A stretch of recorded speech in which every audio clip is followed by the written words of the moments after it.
పాప బాగుంది కదా క్యూట్గా. గుర్తుపెట్టుకోండి, పాపనే అప్కమింగ్ సూపర్ స్టార్. పక్కింటోళ్ళు ఎదురింటోళ్ళు ఎవరన్నా ఉంటే సెల్ఫీలు తీసి పెట్టుకున్నామ్మా ఇప్పుడే. తర్వాత మా పిల్ల రేంజ్ పెరిగిపోద్ది, అప్పుడు మీ ముఖం కూడా చూడదు. అంటే అంత బిజీ అయిపోతుంది అని చెప్తున్నా. సప్తసాగరాలు దాటి భలే వచ్చేసింది స్లోగా. ముందేమో చిన్న హీరోలు, ఇప్పుడు పెద్ద హీరోలు. ఏస్ వచ్చింది మొన్న విజయ్ సేతుపతితో. అండ్ September 5th మదరాసి వస్తుంది శివకార్తికేయంది. సో సీనా నాకైతే ఎక్కడో గుర్తుంది, పాప టాలీవుడ్ని కాలీవుడ్ని రూల్ చేస్తుంది అని. ఏమోలే పాప, నిన్ను ఇంత పొగుడుతున్నా కదా, నన్ను పట్టించుకో అట్లీస్ట్. ఓకే యాక్చువల్గా మన టాపిక్ ఏస్ రివ్యూ. రుక్కుని పక్కన పెట్టేసి ఏస్లోకి వచ్చేద్దాం. సినిమా అంతా బాగుందబ్బా, బాగా తీశారు.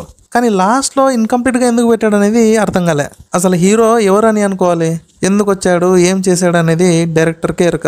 ఆ బొంగ ఇదంతా అవసరం లేదులే, మ్యాటరే కాదు ఇది. సినిమా అంతా బాగుంటుందబ్బా, ఫుల్ కామెడీ, మధ్యలో లవ్ అండ్ లైట్గా ఎమోషన్స్. యాక్చువల్గా దేనికోసమో హీరో మలేషియాకి వస్తాడు. యాక్చువల్గా సినిమాకి 5 నిమిషాలు లేట్ పోయినాంలే అబ్బా. మావాడు బాదం పాలు తాగుతా అంటే రోడ్డు మధ్యలో ఆపి టైం వేస్ట్ చేసినాడు. సో ఫస్ట్ 5 minutes పక్కన పెట్టేసి మిగతా దాని గురించి చెప్తా. ఫస్ట్ ఆఫ్ ఆల్ సినిమా అంతా మలేషియాలోనే ఉంటుంది. సుబ్రహ్మణ్య స్వామి కనిపిస్తాడు, మెట్రో పోలీసులు వీళ్ళందరూ ఉంటారు. బిల్లా మాత్రం కనిపించాడు, చంపేశారు కాబట్టి. ఓకే మలేషియాకి వచ్చి ఒక పని ఎత్తుక్కుంటాడబ్బా. మధ్యలో హీరోయిన్ పరిచయం అవుతుంది, ఆమెతో లవ్, ఆమె కోసం దొంగతనాలు, మర్డర్లు అన్నీ చేస్తాడు. ఇంతే సినిమా, సింపుల్. దీన్ని ఎంటర్టైనింగ్ వేలో చూపించారు. అసలు హైలైట్ ఏంటంటే యోగి బాబు, విజయ్ సేతుపతి వీళ్ళిద్దరి కామెడీ సీన్లు మామూలుగా ఉండవు తెలుసా. భలే నవ్వుకున్నా నేనైతే. సింగిల్ సినిమాలో కూడా అంతే, శ్రీ విష్ణు వెన్నెల కిషోర్ సినిమా అంతా ఉంటారు. సేమ్ ఇది కూడా అంతే. నార్మల్గా యోగి బాబు పక్కన ఎవరున్నా సరే అతన్ని డామినేట్ చేయడం చాలా కష్టం. కానీ దీనిలో విజయ్ సేతుపతి క్యారెక్టర్ మాత్రం డామినేట్ చేసిందని చెప్పనులే కానీ ఈక్వల్గా ఉంటుంది. For example Yogi Babu action ఒక లెవెల్లో ఉంటే దానికి విజయ్ సేతుపతి రియాక్షన్ ఇంకో లెవెల్లో ఉంటుంది. కలిసే ఉంటారు అబ్బా. ఏమంటే మనోడు కొంచెం బుర్ర తక్కువ, ప్రతి దాంట్లో ఇరికిచ్చేస్తుంటాడు. ఇంకా సినిమా అంతా ఇదే బిల్డప్ బాబాయ్ క్యారెక్టరే. యోగి బాబు అయితే తన సైడ్ నుంచి 100% న్యాయం చేసినట్టు అనిపించింది సినిమాకి. ఇంకా హీరోయిన్ రుక్మిణి వసంత్ దగ్గరకు వస్తే మంచి రోల్ అబ్బాయి మీది, కానీ ఇంకొంచెం డెప్త్కి వెళ్ళింటే బాగుండేది. లైక్ పృథ్వీ ఈమెని సతాయించడము, ఇంకా ఆఫీస్ కష్టాలు ఇవన్నీ బాగా చూపించింటే బాగుండేది. అంటే యాక్టింగ్ అప్పుడే కదా బయటపడేది, అందుకు చెప్తున్నా. ఓవరాల్గా అయితే బాగుంది, కానీ ఆ కాలేజ్ అమ్మాయి కనిపించినప్పుడు అంతా బాగా ఏడుపు వచ్చేసింది. బాగా చేసింది తను కూడా.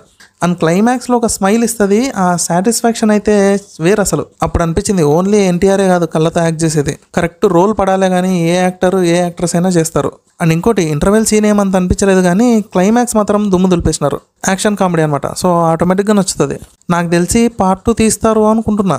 యాక్చువల్గా ఈ సినిమాలో మైనస్ పాయింట్ ఏంటంటే దేంట్లో కూడా డెప్త్కి వెళ్ళలేదు, అన్నీ కూడా పైన చూపించారు. సో మన ఎమోషన్స్ ఎక్కడ బయటికి రావు, అన్ని కంట్రోల్లో ఉంటాయి. సో ఇలా ఉన్నప్పుడు ఏమవుతుందంటే మూవీ యావరేజ్ కిందకి వెళ్ళిపోతుంది. అదే కానీ ఒక 2-3 సీన్లలో డెప్త్కి వెళ్ళింటే మౌత్ పబ్లిసిటీ వేరే లెవెల్లో ఉండేది. ఏమోలే కానీ నేను దీనికి 3.5 రేటింగ్ అయితే ఇస్తాను. మంచి సినిమానే, ఫ్యామిలీతో కూడా చూడొచ్చు, బాగా నవ్వుకోవచ్చు. ఇంకా ఆల్రెడీ సినిమా చూసిన వాళ్ళు ఉంటే ఎలా అనిపించిందో కమెంట్ చేయండి. ఫైనల్గా వీడియో నచ్చితే లైక్ చేయండి అబ్బా. వీలైతే సబ్స్క్రైబ్ కూడా చేయండి. డైలీ వీడియోలు పెడతాను, అస్సలు మిస్ అవ్వను, ప్రామిస్. అండ్ కంటెంట్ కూడా యూనిక్గా ప్రజెంట్ చేయడానికి ట్రై చేస్తా. సో సపోర్ట్ చేయండి అబ్బా ప్లీజ్. ఉంటా మరి, tata bye, good day, take care.